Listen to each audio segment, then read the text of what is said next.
डनकाशी news channel, सच है तो बोलेगा। वाराणसी में ज्योतिष पीठ के शंकराचार्य स्वामी अविमुक्तेश्वरानंद सरस्वती ने मीडिया से बातचीत में कहा कि यदि किसी मामले में जांच चल रही है तो वे पूर्ण सहयोग के लिए तैयार हैं। उनका कहना है कि जिस तरह राज्य और पुलिस इस प्रकरण के निस्तारण में रुचि ले रहे हैं, उससे अधिक रुचि उन्हें स्वयं भी है। उन्होंने कहा कि सत्य अंततः सामने आता है। जैसे रावण सीता हरण के बाद छिप नहीं सका, राहु देवताओं के बीच अमृत पीने बैठा तो उसका भी पर्दाफाश हो गया, वैसे ही किसी भी असत्य का खुलासा होना तय है।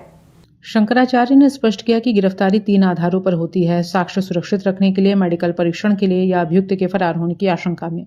उनका दावा है कि इतने दिनों बाद साक्ष्य सुरक्षित रखने या मेडिकल परीक्षण का प्रश्न नहीं उठता। उन्होंने आरोपों को झूठा बताते हुए कहा कि सत्य की पुष्टि समय के साथ हो जाएगी। उन्होंने प्रयागराज में आयोजित मेले का जिक्र करते हुए कहा कि वहां व्यापक स्तर पर सीसीटीवी कैमरे लगे थे। उन्होंने मांग की कि संबंधित अधिकारियों से कैमरों की संख्या, लागत और फुटेज की जानकारी सार्वजनिक की जाए। उनका कहना है कि यदि कोई आरोप है तो सीसीटीवी फुटेज से स्थिति स्पष्ट हो सकती है। स्वामी अविमुक्तेश्वरानंद ने यह भी कहा कि कुछ लोग सनातन धर्म के नाम पर कार्य करते हुए उसके मूल सिद्धांतों के विपरीत आचरण कर रहे हैं। उन्होंने कहा कि देश में मान्य 4 शंकराचार्य ही सनातन परंपरा की आधिकारिक व्याख्या करते हैं और वे सत्य सनातन धर्म की बात करते रहेंगे, चाहे किसी प्रकार का दबाव क्यों न हो।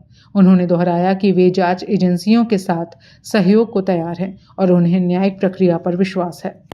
ऐसा है कि जो भी आएंगे उनका स्वागत है। अगर कोई जांच की जा रही है तो उसमें हम लोग सहयोग करेंगे,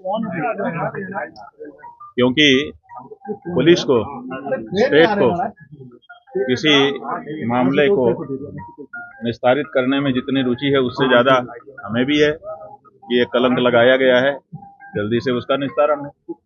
पूछताछ के लिए एक पूरा माहौल बनाने की कोशिश हो रही है, आप कैसे देखते हैं इसको? रामचरितमानस में लंका कांड है, वहां पर विभीषण ने रावण को समझाते हुए कहा है, उघरे अंत न होई निबाहु, काल नेमि जिमि रावण राहु। मतलब जो भी छद्म वेशधारी होगा, ढोंगी होगा, पाखंडी होगा, उसके ढोंग का, पाखंड का एक न एक दिन अंत होगा। न होई निबाहु, निबाह नहीं हो सकेगा।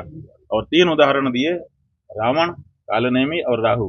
रावण जो है वो सन्यासी का वेश धारण करके आया था, सीता जी को हर करके ले गया, लेकिन उसका पर्दाफाश हो गया, ये असली सन्यासी नहीं है। इसी तरह से कालनेमी यति सन्यासी का वेश धारण करके आया था हनुमान जी के सामने, उसका भी पर्दाफाश हो गया, चुप नहीं सका। और राहु देवताओं का वेश धारण करके देवताओं की पंक्ति में अमृत पीने के लिए बैठ गया था, लेकिन उसका भी पर्दाफाश हो गया। तो जो लोग भी छद्म वेशधारी हैं उनका पर्दाफाश होना ही है, ना होने का कोई सवाल ही नहीं है।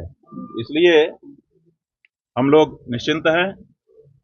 उत्तर प्रदेश की पुलिस जांच कर रही है। हालांकि जनता कह रही है कि उत्तर प्रदेश की पुलिस पर हमको भरोसा नहीं है। दूसरे प्रदेश की, जहां पर बीजेपी की गवर्नमेंट ना हो, वहां की पुलिस जांच करे। और हम तो जो पुलिस आ रही है उसी के लिए तैयार है कि भाई पूछ लो क्या पूछना है प्रश्न। पूर्वांचल की खबरों से जुड़े रहने के लिए आज ही सब्सक्राइब करें हमारा YouTube चैनल डनकाशी। और हाँ, लेटेस्ट अपडेट्स के लिए बेल आइकन को प्रेस करना ना भूलें।